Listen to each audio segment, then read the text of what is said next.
Bueno, primero, muchas gracias por la invitación. Eh, bueno, me toca cerrar un año complicado. Yo traje una presentación que es larguísima y me pidieron que hable en la mitad del tiempo que me habían dado originalmente y no tengo pasamanos, con lo cual vamos a tratar de hacer lo mejor posible en el tiempo que me pidieron. Yo, si podemos poner la primera diapositiva, el título, antes y después del 26 de octubre, digo, claramente el 26 de octubre va a ser un momento bisagra. El gobierno está intentando llegar sosteniendo un esquema cambiario que es insostenible, eh, y está intentando hacerlo buscando un salvataje del gobierno americano que dé alguna señal sobre el manejo de la deuda, creo yo, después del 26 de octubre. Pero antes de meterme bien en la coyuntura, yo tengo un triángulo con el cual voy a intentar provocar un poco el debate, sobre todo tratando de salir del péndulo, ¿no? Porque yo creo que el péndulo es lo que más daño nos está haciendo.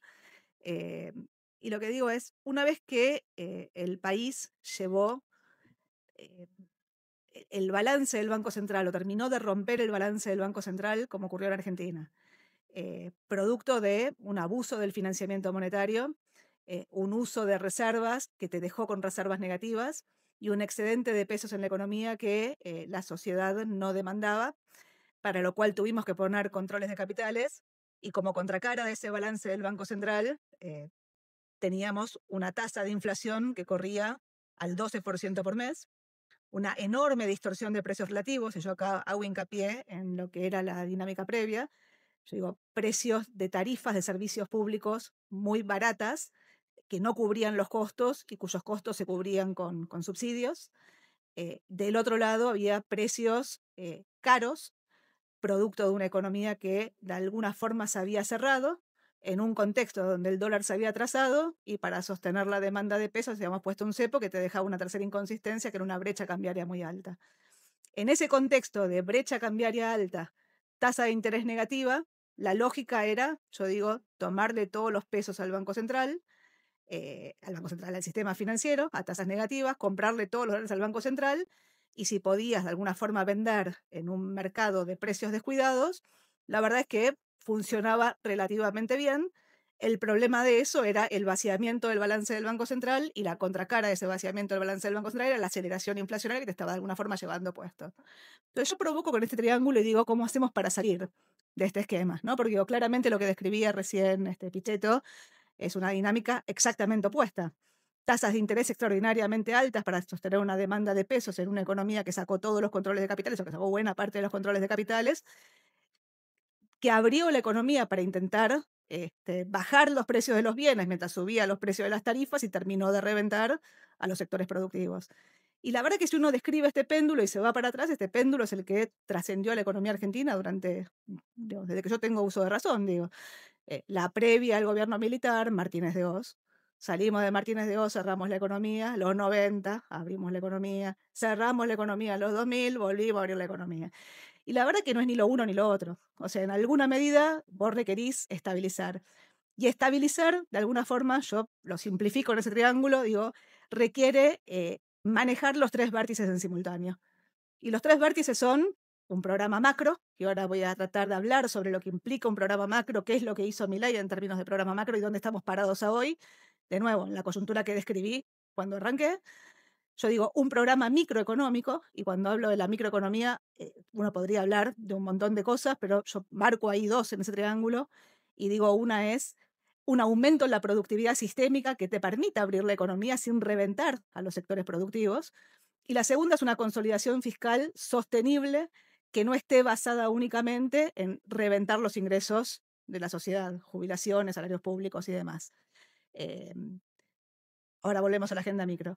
El tercer vértice, yo diría, es el de la gobernabilidad. Y cuando uno habla de gobernabilidad, habla de, uno, que no se prenda fuego a la calle frente a las decisiones de política económica.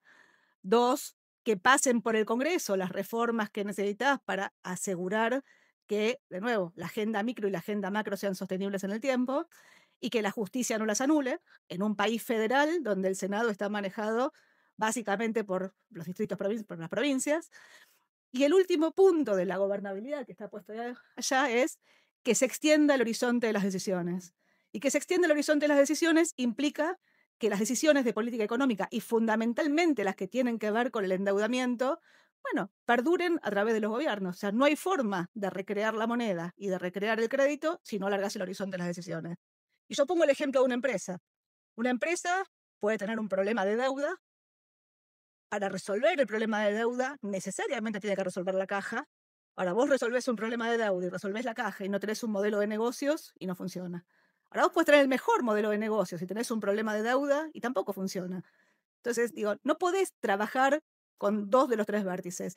Y si uno mira este péndulo que yo vengo describiendo, la verdad que ese péndulo que estoy describiendo, de alguna forma uno podría exagerar, porque no necesariamente el peronismo fue lo mismo a lo largo del tiempo, ni los gobiernos neoliberales fueron iguales a lo largo del tiempo, no es lo mismo en democracia que en dictadura, uno podría armar un montón de diferencias, pero en un extremo uno podría decir que el populismo básicamente se ocupó de dos de los tres vértices.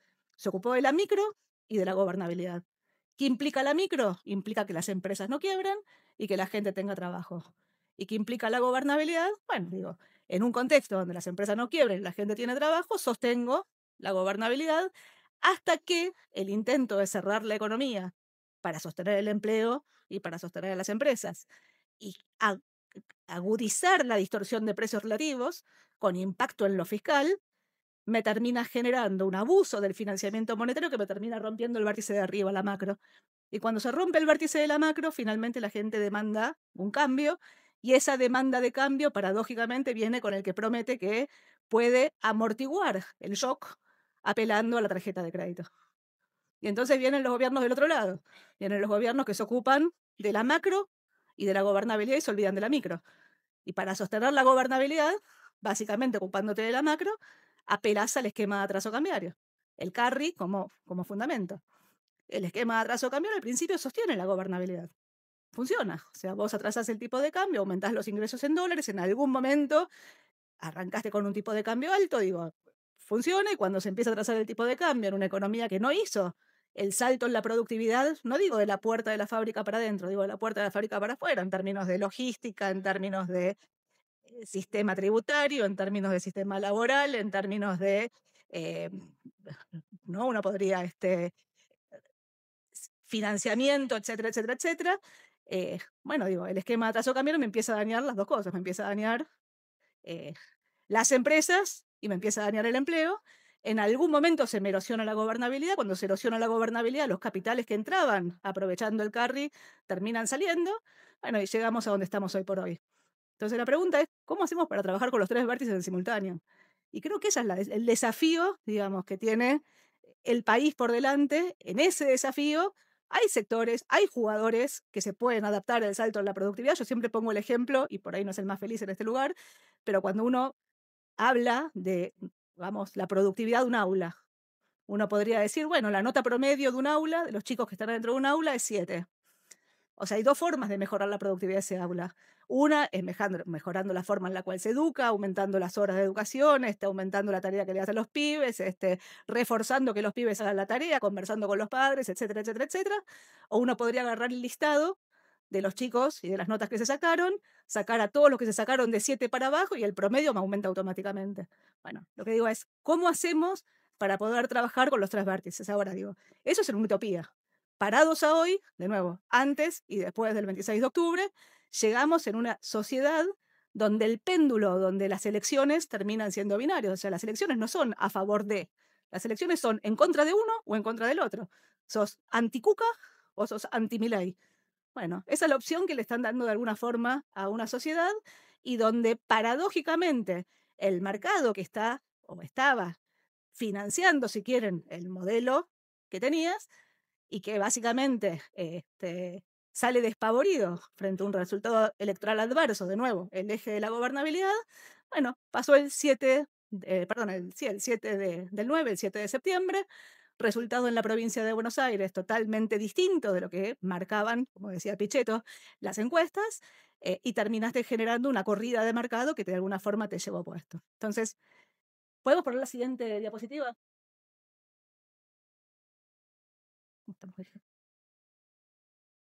Esta es la historia de Argentina de los últimos, yo diría, 20 años. ¿No? Digo, arranca en el 2004, los años dorados, las tasas chinas, Argentina, tipo de cambio alto, competitivo y estable, lo cual desde el punto de vista de la macroeconomía, de los que hacemos la macroeconomía, era una inconsistencia.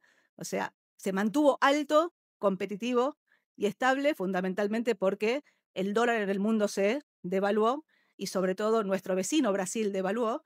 Brasil, para construir una moneda, aplicó un esquema de tasas de interés mucho más altas y sostuvo la remuneración del ahorro en la moneda doméstica, priorizó de alguna forma el acceso al financiamiento y de alguna forma en ese momento, digamos, Argentina se vio beneficiado por el atraso cambiario que tenía Brasil y tuviste tipo de cambio alto que llegó en 2002, después de la salida traumática de la convertibilidad, y se mantuvo hasta la crisis financiera del 2008.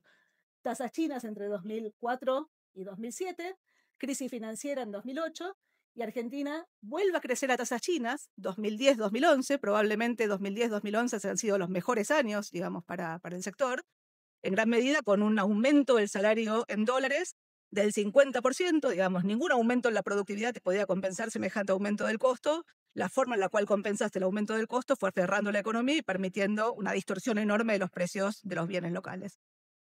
Ahora, desde 2011, cuando se te acabaron los superávits gemelos, el fiscal lo habías perdido en 2009 con la moratoria previsional y el externo lo perdiste en 2011 con un aumento del salario en dólares del 50% en 2 años. La forma en la cual se sostuvo la demanda de peso fue poniendo, no solamente cerrando la economía, sino poniendo controles de capitales.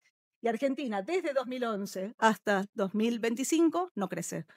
Cae en los años no electorales, sube en los electorales, cae 2012, sube 2013, cae 2014, sube 2015, cambio de gobierno, llega Macri, saca el cepo, 2016 corrige, unificación cambiaria, devaluación, suba de tarifas, ajuste, 2017 la economía rebota, en términos de Milei no diría como pedo de buzo, gana las elecciones Macri en 2017, corrección 2018-2019, pandemia, desplome, y rebotamos hasta el 2022. El intento de, no digo, forzar de nuevo el nivel de actividad con cepo, caímos en 2023, no llegaste a remontarlo a pesar de poner plata en el bolsillo de la gente, caíste en 2024 y en 2024 el modelo actual, que fundamentalmente lo que hizo en el arranque fue con controles de capitales, choqueó la economía, devaluó muy fuerte, subió el tipo de cambio de 360 pesos a 800 y de alguna forma convergió la brecha, mandando el 20% de la exportación al contado con liquidación, cerró el déficit fiscal, cortó de cuajo el financiamiento monetario y básicamente lo que hizo mientras tenías controles de capitales fue un esquema de remonetización de la economía con ancla cambiaria que permitió vía expansión del crédito una mejora bastante agresiva del nivel de actividad, sobre todo en sectores de durables dependientes del crédito. Obviamente, sectores más afectados por la apertura vieron mucho menos ese impulso, sectores que no estaban afectados por la apertura o que tenían ventajas comparativas, sobre todo lo que tenía que ver con energía o minería o el mismo sistema financiero, son los que explican el crecimiento del nivel de actividad. Ahora, ese crecimiento fuerte del nivel de actividad se frenó allá por febrero de este año. ¿Qué es lo que pasó en el medio? A mi juicio lo que ocurrió fue, uno, el modelo se quedó sin dólares. ¿Por qué se quedó sin dólares? Consecuencia del atraso cambiario, consecuencia del blend y fundamentalmente consecuencia de que, como contracara del prontuario que tenía la Argentina, pero sobre todo de la decisión del gobierno de no comprar dólares vía el atraso del tipo de cambio y mejorar el nivel de actividad vía recomposición de los ingresos, lo que permitió fue que dejara de comprar dólares el Banco Central y detrás de que el Banco Central dejó de comprar dólares, el riesgo país dejó de comprimir y nunca tuviste acceso al crédito. Vuelvo al programa macroeconómico. El programa macroeconómico requería un programa fiscal, necesitabas cortar el financiamiento monetario del déficit. No hay forma de construir una moneda si apelás al financiamiento monetario. Los países que pueden apelar al financiamiento monetario tienen una moneda y de alguna forma abusan del impuesto inflacionario, pero no rompen la moneda. Segundo, necesitabas un programa financiero, igual que una empresa, necesitabas arreglar la caja y arreglar la deuda. Y tercero, tu programa monetario era la contracara de tu programa financiero. Pero la contracara de un programa financiero que emitió pesos para comprar dólares y para pagar la deuda, y emitió pesos para pagar parte de la deuda al contado, cuyos vencimientos estaban todos concentrados en gran medida como contracara del deterioro que teníamos de antemano. Con lo cual nunca tuviste acceso al crédito, seguiste pagando al contado. Pagar al contado con atraso cambiario te dejó sin reservas en el Banco Central. Primero te salvó el blanqueo. De nuevo, cuando uno habla de las reformas estructurales, Argentina tiene una reforma estructural de facto, que es la informalidad. Lo que pasa es que la informalidad te revienta la consolidación fiscal duradera, que es condición necesaria para la macro. Entonces digo, el blanqueo te salvó, llegaste a febrero y en febrero te quedaste sin dólares. Cuando te quedaste sin dólares fuiste al Fondo Monetario. Cuando fuiste al Fondo Monetario, en la negociación con el Fondo Monetario, decidiste sacar los controles de capitales. Cuando sacaste los controles de capitales, te quedaste sin el componente, yo digo entre comillas, heterodoxo del programa, que era la remonetización de la economía sin déficit fiscal, sino usando los pesos que estaban emitidos, que los volcabas a la economía. Los bancos liberaban pesos y prestaban, no a la tasa de interés negativa que tenía el modelo anterior, a tasas de interés relativamente más neutras contra la inflación. Obviamente no eran neutras contra sectores cuyo precio subió por debajo de la inflación. Y en ese contexto, el rebote de la actividad se sostuvo.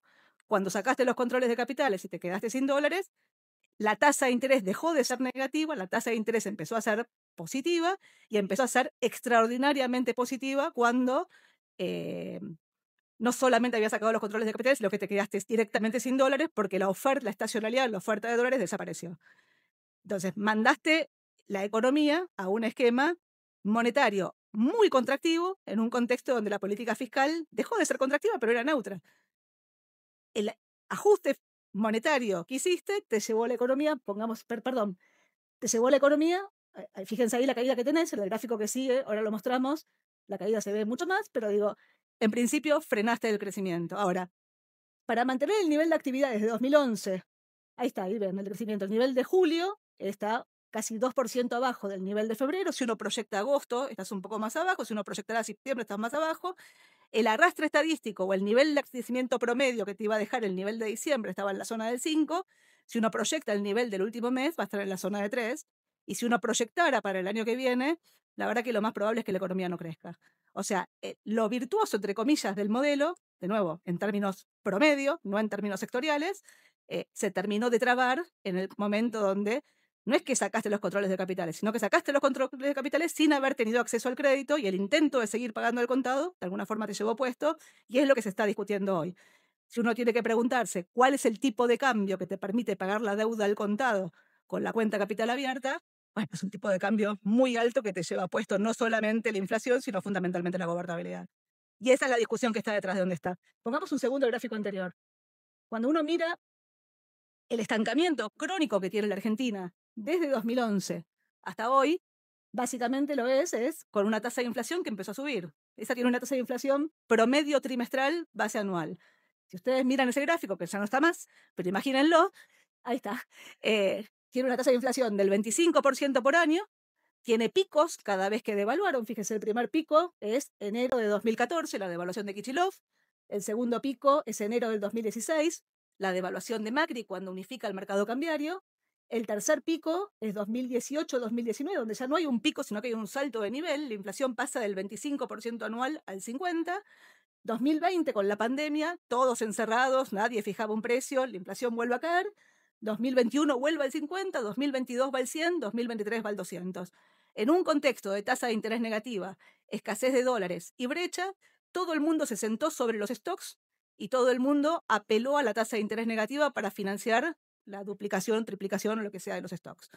En un contexto donde vos pasaste de tasa de interés negativa a una tasa de interés extraordinariamente positiva, los stocks te empiezan a quemar. O sea, el cambio permanente de modelo que tenés de un lugar al otro genera, yo digo, oportunidades micro individuales, ni siquiera micro, porque no son sectoriales, genera un daño colectivo inédito. De nuevo, Milei logró, o sea, si uno dice el milagro de Milei, acá no debería usar la palabra milagro, digo, lo usó ayer en el Movistar Arena, pero digo, en términos de dinámica, es el rebote de la actividad y el desplome de la inflación. Ahora, el rebote de la actividad se frenó y el desplome de la inflación está puesto en dudas detrás de la no construcción de un ancla alternativa a la cambiaria para sostener una estabilidad de precios. O sea, de nuevo, la macro, la micro y la gobernabilidad, paradójicamente, se te desarmaron los tres vértices del triángulo mucho antes de tiempo. No construiste un ancla alternativa a la cambiaria. Cuando uno dice que es un ancla alternativa a la cambiaria, yo siempre pongo la imagen de la bicicleta con rueditas. Los chicos empiezan a andar con rueditas, en algún momento uno les va subiendo las rueditas y en algún momento se las saca. Por ahí le saca una primero, después le saca la otra y empiezan a andar. Bueno, las economías normales, en general, no usan el tipo de cambio como ancla. Hay economías más dolarizadas, menos dolarizadas, pero el tipo de cambio no es el ancla. La flexibilidad es lo que buscas. Ahora, la flexibilidad en un país donde el ahorro es en moneda extranjera, donde durante muchos años apelaste a la tasa de interés negativa y donde muchos años rompiste sistemáticamente los contratos, bueno, digo, o sea, no construís la reputación de la noche a la mañana. Entonces vuelvo a la necesidad de restablecer los vértices. Déjenme mostrar 2 gráficos más, vayamos para adelante, yo digo, ¿dónde? Vamos para adelante. Quiero mostrar el gráfico de puntos. Este gráfico es, de nuevo, para romper el hielo, digo, no los quiero deprimir, pero para que vean dónde están parados. Si uno mira este gráfico, uno lo que tiene es, en el eje de abajo, en el eje de las X, es la inflación acumulada contra el promedio entre agosto del 25 y noviembre del 23. Si uno mira el eje vertical, es la inflación acumulada entre agosto del 25 y diciembre del 18. ¿Por qué diciembre del 18? Porque fue el momento donde de alguna forma Macri había corregido la distorsión de precios relativos. El dólar estaba alto, se había desanclado, las tarifas estaban relativamente acomodadas, no había vuelto a trazar, había abierto la economía y los precios de los bienes se habían normalizado. Se habían normalizado, habían caído en relación a la inflación promedio. Entonces lo que uno dice es, de la línea vertical para la derecha son todos los sectores cuyos precios subieron bien por encima del promedio. De la línea vertical para la izquierda son todos los sectores cuyos precios subieron por debajo del promedio respecto a cuando llegó Milei. Y en lo vertical, de la línea horizontal para arriba son los sectores cuyos precios subieron por arriba del promedio respecto a 2018, y de la línea para abajo son los sectores cuyos precios subieron por debajo del promedio. Para ponerla fácil, los puntos celestes son los precios de los bienes, los puntos azules son los precios de los servicios, los puntos amarillos son los precios de los ingresos y los puntos rojos son el dólar oficial y el dólar descontado con liquidación. O sea, tuviste un cierre fundamental en la brecha. Ahora, si uno mira indumentaria es un punto que está, no sé cómo mostrarlo, ahí es 45 menos 10, 45, perdón, es 35% abajo de la inflación promedio, y si uno mira contra 2018 está cerca de 10% abajo de los precios de 2018. Es un sector que corrigió tanto contra el 25 como el 18. Por eso está donde está. O sea, de nuevo, la apertura de la economía en un contexto de atraso cambiario, lo que te generó fue un desplome, si querés, en las ventas y una incapacidad para poder trasladar a precios el aumento en los costos que tuviste en la economía. Digo, esa es la historia. Si uno mira, no son los únicos sectores, o sea, dentro de los bienes parecieran ser de los más perjudicados, pero fíjense autos, fíjense dónde está bebidas, dónde está tabaco, dónde está electrodomésticos, está incluso por debajo, o sea, las caídas de precios son mucho mayores. Ahora, esto está ocurriendo en un contexto donde los precios, los ingresos, sobre todo de los salarios formales, de las jubilaciones y de los salarios del sector público, nunca recompusieron lo que perdieron. O sea, estás perdiendo margen después de haber aumentado enormemente los márgenes. O sea, venían de márgenes muy altos. Ahora están perdiendo márgenes, mucho, en un contexto de demanda contrayéndose y con una apertura de la economía muy agresiva. El aumento en el crédito te compensó parcialmente al principio, el aumento en el crédito se frenó de seco cuando el gobierno intentó contener la suba del dólar subiendo la tasa de interés, que lo aflojó después del 26 de octubre y que ahora en el intento de contener el dólar, vendiendo dólares, vendiendo bonos, vendiendo futuros, vuelve a generarte de nuevo una suba en la tasa de interés. Entonces, lo que digo es, este es el intento de cambiar precios relativos, esto era buscado. Lo que no era correcto era atrasar el tipo de cambio como lo atrasaste, y la discusión es cuál es el nivel de apertura, de nuevo, que no te reviente la micro. Si vos me decís a mí, la lógica sería, por ahí el modelo chileno no es lo mejor mostrarlo acá, pero digo, cuando uno mira el modelo chileno, Chile lo que hizo fue, abrió la economía, bajando impuestos a la exportación, con un tipo de cambio alto. Vos acá estás abriendo la economía con un tipo de cambio bajo y con la misma estructura tributaria. Entonces lo que digo es, el daño que provocaste en la micro y el daño que provocaste en los ingresos es el que te está dañando de alguna forma la gobernabilidad, es el que rebotó en la elección del 7 de septiembre y es el que de alguna forma te termina reventando la macro, porque el ingreso de capitales que te generó el aumento en los precios de los activos financieros y el carry se te está dando vuelta y de alguna forma está yendo directamente contra el Banco Central. Hasta el 26 de octubre el gobierno intenta sostenerla como sea. Mi lectura es que la venta de dólares y la venta de futuros, cada dólar que vende te reduce la capacidad de pago de la deuda, o sea, te aleja de tu programa macroeconómico, de nuevo, programa fiscal, financiero y monetario, Y la expectativa, una vez más, es el bailout del norte, y hasta dónde llega ese bailout del norte, del cual hasta ahora conocemos los tweets de Bessent, con rendimientos decrecientes, más la escalada en la política americana, donde la discusión es por qué los taxpayers americanos tienen que financiar, no sé si la fiesta de consumo, pero tienen que financiar a los argentinos. En esa discusión es donde estamos hoy parados. El Banco Central lo que hizo es, con esto casi que termino, básicamente creó un mecanismo para anticipar la liquidación de los dólares del agro. Te anotaron 7.000, te liquidaron 6.200, compraste 2.000 y de eso ya vendiste más de 1.500. Te quedan en depósitos del tesoro cerca de 700 palos, que a un ritmo de 280 palos por día te alcanza durante 2 días, y la expectativa es que el lunes que viene haya una señal del norte que te genere un poco de aire para poder llegar las 2 semanas que te quedan todavía a la elección del 26 de octubre. Vamos un segundo para abajo y muestro el tipo de cambio, con eso cerramos. Dame un segundito. ¿Podemos ir para abajo? No. Ahí está, esa. Tipo de cambio. Bueno, la verdad que los que hacen negocios en Argentina, de nuevo, es tierra de oportunidades, pero con mucho uvasal, ¿no? Digo, o sea, realmente compleja la Argentina. Esta es la historia del tipo de cambio real multilateral, o sea, contra una canasta de exportación.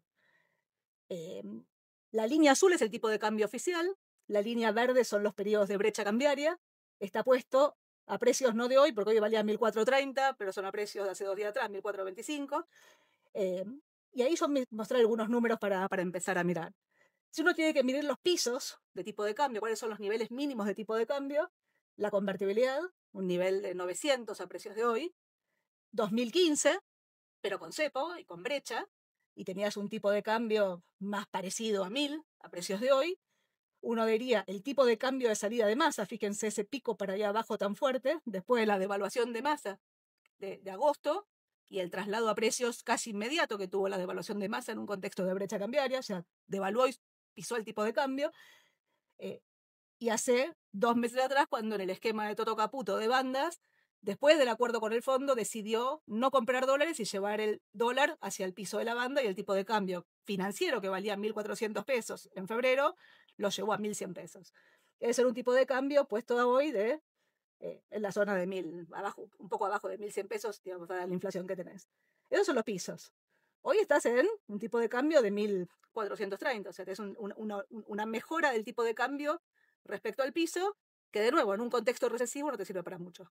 Sobre todo en un contexto de apertura y con la dispersión de precios de los bienes que tenés, porque digo, aún con precios de los bienes que subieron bien por debajo de la inflación, la disparidad que hay entre los precios locales y los precios afuera sigue siendo enorme. De nuevo, no necesariamente asociada a la industria, asociada a la industria, a la cadena, a los costos argentinos, digo, no importa, digamos, dónde lo tiramos, pero digo, el consumidor final tiene precios mucho más altos, con lo cual el que puede viajar y ir de vacaciones afuera o comprar a través de plataformas tiene precios mucho más baratos. O sea, hay un problema de productividad sistémica que no se resolvió, la agenda de Federico Sturzenegger no la resolvió, y que requiere, de nuevo, un grado de coordinación en la política, ¿no? La política económica, que estamos años luz de eso. Ahora vamos para los picos. O sea, decimos 1.430 es un tipo de cambio, fíjense, no demasiado distinto del de enero de 2015, de salida del cepo de Macri. Ahí el puntito cuando se junta la línea azul con la línea verde.